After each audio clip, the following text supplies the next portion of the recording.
the realization of prosperity. It is granted only to the heart that abounds with integrity, trust, generosity, and love to realize true prosperity.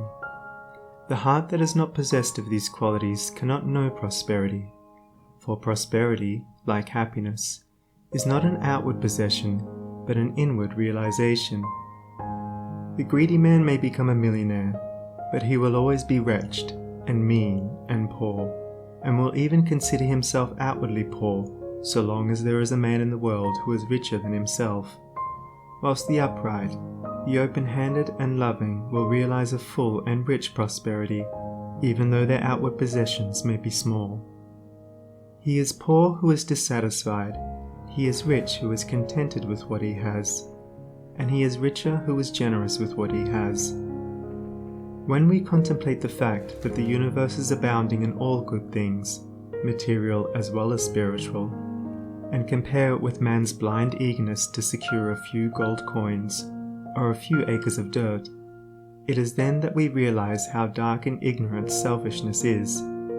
It is then that we know that self-seeking is self-destruction. Nature gives all, without reservation, and loses nothing. Man, grasping all, loses everything.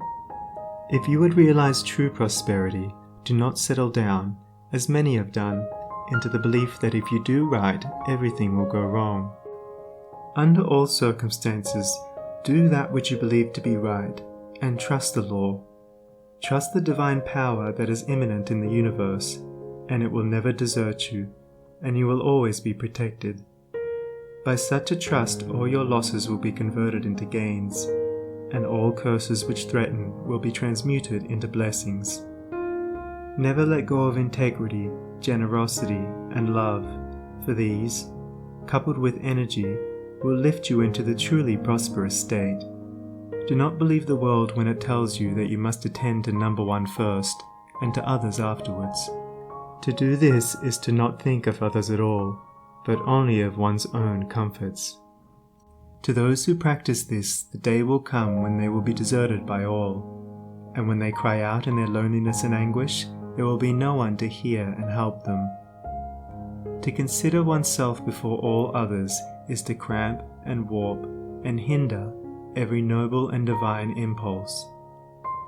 Let your soul expand.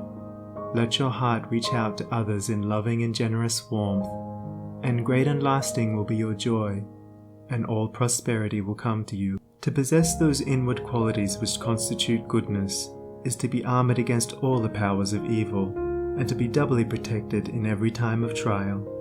And to build oneself up in those qualities is to build up a success which cannot be shaken, and to enter into a prosperity which will endure forever.